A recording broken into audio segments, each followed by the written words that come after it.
Above the sea, a shark rushes out of the sea. A shark bites off the girl's arm. The sea is red. The girl lost her senses of pain. All she could do was paddle for all she was worth. A few minutes later, she is dragged to shore by a friend. The girl has lost a lot of blood. Her consciousness was blurred. Finally, she was taken to hospital. The girl had been a gifted surfer since she was a child, growing up and competing in her first national competition. She became one of surfing's biggest dark horses. But now the girl is left with only one arm. What to do? She woke up. She starts to feel her other arm, from bottom to top. Finally, she felt it. The family rushed to comfort her, that everything would be fine. The doctors praised her as a medical miracle. No one could have survived because of the 60% blood loss. Everyone held back their grief, trying to put a positive spin on the girl. Soon the girl was discharged from hospital, just outside her home. The car was surrounded by a crowd of paparazzi. They frantically filmed the girl's broken arm and interviewed her in sharp terms about the bite. They were all trying to get a first-hand account of the story. Luckily, her father rushed out to break the siege. Later the girl tries to fit in positively, but now she can't even cut a tomato. She can't even open a bag of bread. She feels like a burden. Back in her room, and sees her ukulele. She can only look at it. The girl is strong. It's the first time she's looked in the mirror since the bite. When she saw her mutilated arm, she couldn't hold back any longer. She couldn't understand why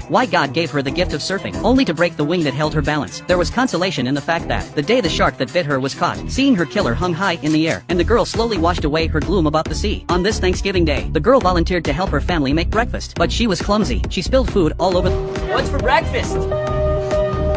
Wouldn't you like to know? After dealing with her brother, she rushed to pick up the food and blow the dust off, and walked out like nothing was wrong. With the encouragement of her family, she faces the sea again. The girl rushes into the water with excitement, paddling with her one arm, taking a small wave, but she slips off the board. Then the second wave comes. She's knocked off her feet, one wave after another, choking again and again. She paddles as hard as she can. Finally the girl breaks through the waves, and wobbled to her feet. But what she says next has her family in a state of Hey, start tomorrow!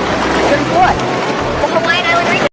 She was once surfing's biggest dark horse, only to have a shark bite off her arm. This day, a company made a prosthetic hand for the girl. She can have it for free, but the donation had to be broadcast live. The girl agrees. The man in front of the camera, he goes on and on about the benefits of the prosthesis. The girl wants to get on the board, but the man stops her, because prosthetics are meant to be seen, not for use. They also said, it's just to make you look more normal. The girl cried. She pulled off the prosthesis and rushed back to her room. Enviously, she ripped off the doll's hand, because the mannequin's prosthetic hands are still useful. Her mother said that Venus, with her arms broken, she could still be a goddess of beauty, and you still have a hand, and you can still surf. Everyone is encouraging the girl, and the father started training her. He took out 5 surfboards, lined them up in order of size. By the time the girl could handle the smallest board, she will be able to compete again in the national competition. During the day, the girl practices. Her brother records the entire surfing session for her. At night, they help the girl. To correct her movements. Soon the girl was riding the smallest of boards. It was the day of the national preliminaries. The judges suggested. The girl was asked to start 5 minutes early. To the disdainful looks of her rivals, the girl refused. The race begins. They dive into the sea. The first wave comes in, but the girl is too slow to paddle and misses her chance, and her opponent makes one spectacular move after another. Finally, the girl rides a wave too, but she makes a mistake and doesn't score very well, and then a huge wave comes in the distance. The girl wants to go against the odds. She must rise to the occasion, but the wave slams her mercilessly into the sea. She climbs out of the sea and refuses to be rescued. Then another huge wave swept her into the sea. The girl refuses to give up, but the waves are relentless.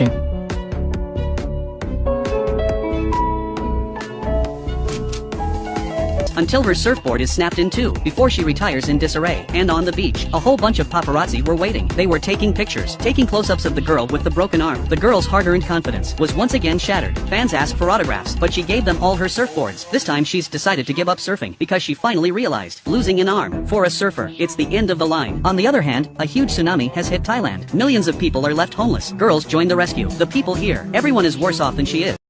This is the city after the tsunami. Houses have collapsed. It's a mess. Millions of people have been left homeless in the face of the devastation. For the first time, a girl feels how lucky she was, where the sea is a refugee's nightmare. But the girl teaches children to surf. She washed away their gloom about the sea, and the girl finally realizes the way to conquer fear is to face it. This time she decided to return to the world of surfing, but to compete with normal people, she had to work harder. Everyone encourages her, training with her, and the girl gets stronger every day. It was the day of the national competition. The girl with the broken arm was in the spotlight. This made her former rivals jealous. In front of the media, she said, "I hope you don't get rescued again." But the girl was very generous. You're never taking it easy on me.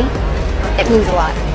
Round 1 of the competition. The girl took first place with a wave, easily advancing to the final. But then came the surprise. The opponent started to make an impact. With a sharp stop, a high score of 9.5, the girl gets anxious. A small mistake, and she's swept into the sea by a wave, and her opponent nails her in the face. With only 5 minutes left in the competition, the girl has 2 more 9-point moves before she can overtake her opponent. Suddenly a huge wave hits her in the distance. The girl paddles as hard as she can, but her opponent keeps interfering. She does a duck dive, waiting for her opponent to paddle underneath her. By the time her opponent notices, she's already on the crest of the wave. The judges give her a 9.7. Only 1 minute left on the clock, but one step away from overtaking. But the sea was calm. There's not a single wave. Just when everyone thought the race was over, the girl swims on alone. Soon the countdown begins, but a huge wave emerges from the sea. She paddled as hard as she could. At the last moment of the race, the girl breaks through the waves, weaving through the waves, a miraculous glide, and won the cheers of